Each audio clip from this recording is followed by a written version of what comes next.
हुस्न से लबरेज एक चेहरा, आंखों पर धूप से बचने के लिए बड़ा सा चश्मा, बेहतरीन कद और लंबी जुल्फें।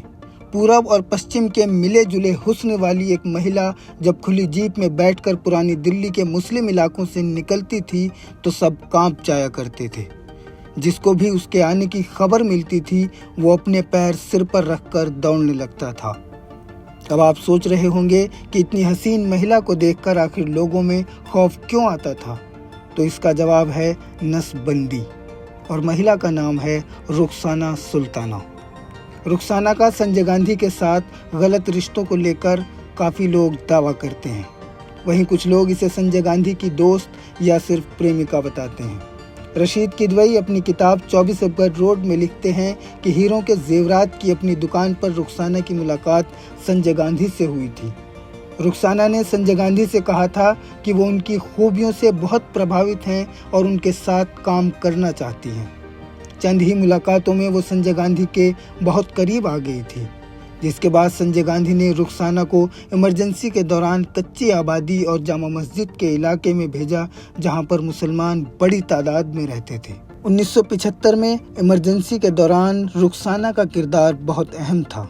रुखसाना को लेकर कहा जाता है कि वो इंदिरा गांधी के बाद सबसे ताकतवर महिला थी। इस महिला के सामने मंत्री, मुख्यमंत्री समेत बड़े बड़े नेता हाथ बांधे खड़े रहते थे, क्योंकि हर कोई इस महिला की अहमियत से वाकिफ था। रुखसाना के एक इशारे से पूरी कैबिनेट हिल जाया करती थी। कुछ लोग तो यहाँ तक कहते हैं कि जो इंदिरा गांधी से नहीं डरता था वह रुखसाना सुल्ताना की गहरी और गुस्सैली आंखों से कांप जाया करता था। हालांकि ऐसा भी नहीं कि रुखसाना से सभी लोग खुश थे। उनके बहुत ज़्यादा बढ़े हुए कद की वजह से ज़्यादातर लोग उन्हें नापसंद करते थे। रुखसाना से संजय गांधी की बीवी और मां इंदिरा गांधी भी काफ़ी खफा हो गई थी। एक रिपोर्ट के मुताबिक कोलंबिया यूनिवर्सिटी के मैथ्यू कॉनली लिखते हैं कि जब झुग्गी झोपड़ियों को हटाने की मुहिम छेड़ी गई तो जिन लोगों को बेघर किया जा रहा था उनसे कहा गया था कि उन्हें तब तक दूसरी जगह घर नहीं बनाने दिया जाएगा तब तक वे नसबंदी नहीं कराते। कई कस्बों और शहरों में तो लोगों पर सिर्फ इसलिए गोलियां चलाई गई ताकि नसबंदी वाले कैंप चलते रहे। कहा जाता है कि इस कार्रवाई में रुखसाना का किरदार काफी बड़ा था। किदवई के अनुसार एक समय पर स्वास्थ्य और परिवार कल्याण मंत्रालय की तरफ से 8,000 पुरुषों की नसबंदी कराने के बदले रुखसाना को कथित तौर पर 84,000 रुपए दिए गए थे। थोड़ा आगे बढ़ें तो 1977 में लोकसभा चुनाव हुए और कांग्रेस को बुरी तरह हार का सामना करना पड़ा।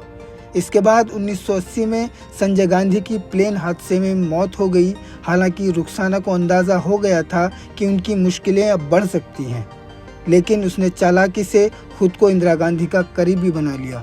रुखसाना इंदिरा गांधी के करीब तो आ गई थी, लेकिन अब उसे पार्टी में वो इज्जत नहीं मिलती थी जो संजय गांधी के वक्त में मिलती थी। संजय गांधी के देहांत के 4 साल बाद इंदिरा गांधी को भी मार दिया गया और फिर कांग्रेस की कमान राजीव गांधी के हाथों में आई। उन्होंने रुखसाना को पार्टी से कुछ इस तरह बाहर किया जैसे दूध में पड़ी हुई मक्खी को निकालकर बाहर फेंकते हैं। इस कहानी में इतना ही, और मुझे यानी ताहिर को दीजिए इजाज़त, और हमारी ख़ास सीरीज़ इमरजेंसी फाइल्स को देखने के लिए बने रहें इंडिया डेली डिजिटल के साथ।